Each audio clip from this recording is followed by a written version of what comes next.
Pemirsa, menjadi salah satu yang paling rentan dalam penularan virus COVID-19, tenaga medis memerlukan perlindungan khusus. Setidaknya mereka tidak harus bersentuhan langsung dengan para pasien. Untuk mengurangi resiko penularan, pengembangan teknologi menjadi salah satu upayanya. Salah satu upaya untuk mengurangi resiko penularan COVID-19 yakni membuat robot pengganti tenaga medis untuk melayani pasien COVID-19. Pengembangnya yakni Polines yang menciptakan robot bernama Rama atau robot asisten medis autonomus. Robot berbentuk seperti rak makanan yang biasa digunakan suster mengantar makanan dan obat-obatan di rumah sakit. Bedanya, robot rak makanan itu bisa berjalan sendiri sehingga aman saat mengantar kebutuhan pasien COVID-19. Selain bisa mengantarkan makanan dan obat-obatan serta kebutuhan pasien, robot juga dilengkapi dengan tab yang bisa digunakan untuk komunikasi sehingga pasien dapat video call dengan perawat atau dokter melalui layar tab yang menempel di robot tersebut. Itu ibaratnya gugur di rumah sakit, itu juga kebutuhan akan APD kan semakin meningkat. Nah, kita inovasi bantu tenaga medis di sana, caranya supaya kontak antara tenaga medis sama pasien itu dikurangi dengan cara kita robot. Jadi kebutuhan dari pasien bisa kita antar jarak jauh tanpa harus berkontak langsung dengan si pasien. Otomatis menurunkan penggunaan APD dan menurunkan kontak langsung dengan pasien.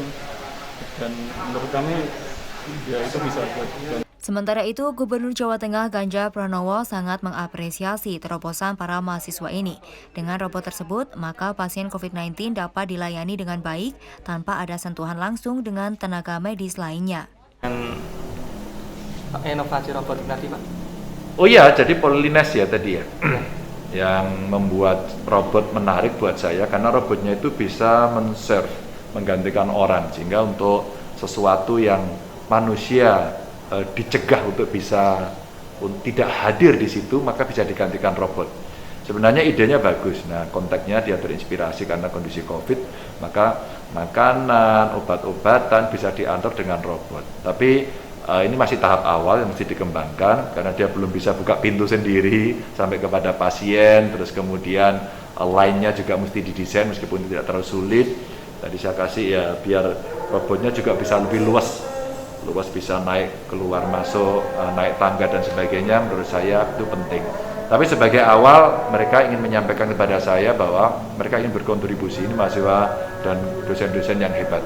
Tentu yang begini kita dukung gitu. Kita dukung. Kalau perlu ya dicoba dulu yang sederhana, umpama di tempat isolasi di rumah Pak Wali Kota. Saya kira tempatnya tidak terlalu rumit, maka mungkin bisa diuji cobakan agar karya anak bangsa bisa mendapatkan ruang.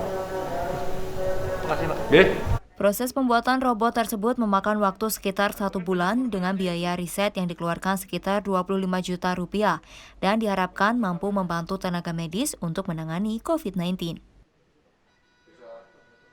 Restu Indah, TVku melaporkan.